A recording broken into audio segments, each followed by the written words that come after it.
India versus Australia. Bharat ने इस श्रृंखला को 4-1 से अपने नाम किया। वहीं आखिरी मुकाबले में मुकेश कुमार, अर्शदीप सिंह और अक्षर पटेल ने क्या ही काम किया। मतलब क्या यार, एक समय लग रहा था कि ऑस्ट्रेलिया की टीम जीत जाएगी, पर मुकेश कुमार आते हैं और एक ही ओवर में 2 विकेट चटका जाते हैं। और उसके बाद आता है ट्विस्ट, और फिर अगले ओवर में आवेश खान आते हैं और 3 चौके खा जाते हैं। फिर आता है ट्विस्ट, मतलब कभी पड़ला इधर कभी पड़ला उधर, पर आखिरी ओवर में बचते हैं 10 रन। मैथ्यू वेड होते हैं स्ट्राइक पर, और अर्शदीप सिंह क्या गेंदबाजी यार, पहला डॉट बॉल, दूसरा डॉट बॉल और तीसरे पे मैथ्यू वेड को आउट कराते हैं और इस मुकाबले को जीत जाते हैं।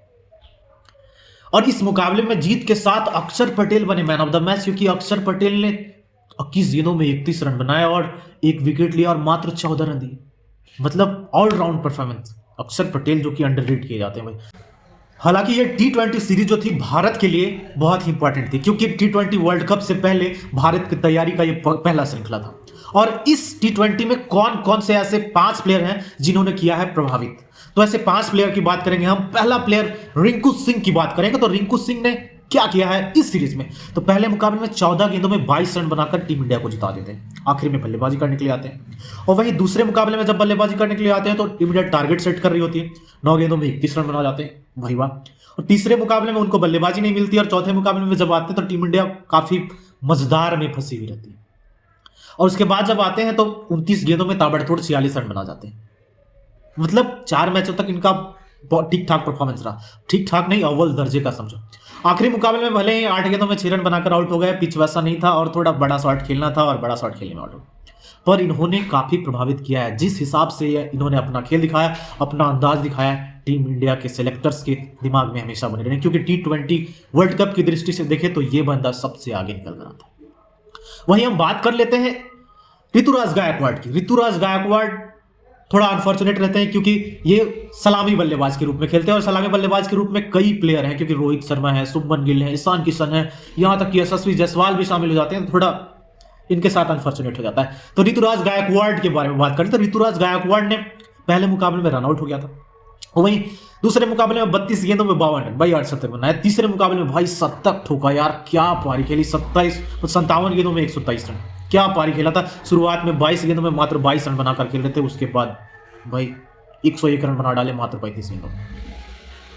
वहीं आगे बात करें तो अगले मुकाबले में वो 28 गेंदों में 32 रन बनाते हैं, और फिर लास्ट मुकाबले में ज्यादा देर टिक नहीं पाते हैं, 12 गेंदों में 10 रन बनाकर चलते बनते हैं। ये तो हो गई ऋतुराज गायकवाड़ की बात। ऋतुराज गायकवाड़ ने भी बहुत प्रभावित किया। वहीं बात कर लेते हैं हम वो प्लेयर की जो गेंदबाजी से प्रभावित किया, वो लेग स्पिनर है रवि बिश्नोई। रवि बिश्नोई की बात करते हैं। पहला मुकाबला ठीक ठाक नहीं रहा था, क्योंकि 54 रन खाए थे, मात्र 1 विकेट मिला था। पर दूसरे मुकाबले में 3 विकेट लिए 32 रन देकर क्या गेंदबाजी किया था।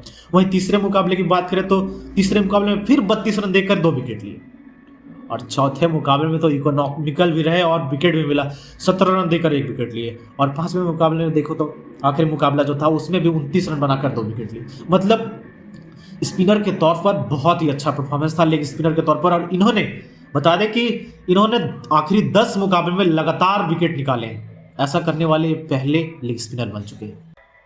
अब बात करते हैं उस प्लेयर की जिन्हें काफी ज्यादा अंडररेट किया जाता है। वो प्लेयर है हमारा अक्षर पटेल।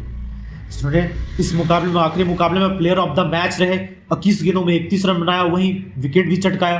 क्या मतलब भाई, इनके साथ हमेशा अनफॉर्चुनेट हो जाता है कि ये इनके अच्छा करने के बावजूद इन्हें टीम में शामिल नहीं किया जाता, क्योंकि साउथ अफ्रीका के खिलाफ जो T20 श्रृंखला है उसमें चुना नहीं गया। मतलब उसमें चुना नहीं गया, यानी कि आपको T20 वर्ल्ड कप के लिए देखा नहीं जा रहा, अनदेखा किया है।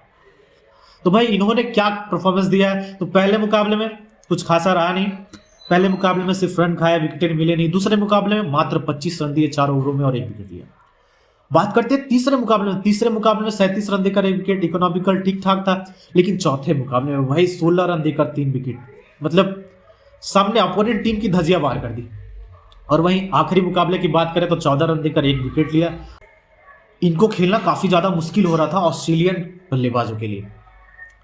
तो ये हो गई अक्षर पटेल की बात। तो बात करते हैं अब हम यशस्वी जायसवाल की। यशस्वी जायसवाल जिनका अंदाज भाई विस्फोटक है, वो जाने जाते हैं इसलिए कि आओ और बल्ला घुमाओ। तो इनके साथ थोड़ा अनफॉर्चुनेट ये भी रहा है कि वो बड़ा शॉट खेले में आउट भी हुआ और थोड़ा रन भी बनाया। तो पहले मुकाबले में 8 गेंदों में 21 रन, भाई लगभग 300 का स्ट्राइक रेट। मतलब गजब की बल्लेबाजी। वहीं दूसरे मुकाबले में 25 गेंदों में 53 रन, 200 से प्लस का स्ट्राइक रेट। तीसरे मुकाबले में रन नहीं बनाया, मात्र 6 रन बनाए। चौथे मुकाबले में 28 गेंदों में 37 रन और पांचवें मुकाबले में 15 गेंदों में रन तो बना रहे पर अपनी पारी को इम्प्रोवाइज नहीं कर रहे, बड़ा नहीं कर पा रहे। मतलब ये जिस दिन आ गया ना, तो ये प्लेयर इंडिया टीम में हमेशा के लिए जगह बना जाए, क्योंकि इसके पास वो काबिलियत है कि किसी भी गेंदबाज को तोड़ फोड़ सकता है। आज इन्होंने इस सीरीज में किया है प्रभावित। और इनके अलावा एक और बल्लेबाज है जो ईशान किशन, जिन्होंने इस सीरीज में किया प्रभावित, पर उन्हें मौका नहीं दिया गया क्योंकि 3 मुकाबले खेले, 2 अर्धशतक जमाया। श्रेयस अय्यर आया, श्रेयस अय्यर उनके स्थान पर खेल गए। उसके बाद उनके स्थान पर as a middle order batter Jitesh Sharma को मिला मौका, क्योंकि ईशान किशन ऊपर खेलते हैं और नीचे खेलने के लिए जितेश शर्मा को मिल गया जगह।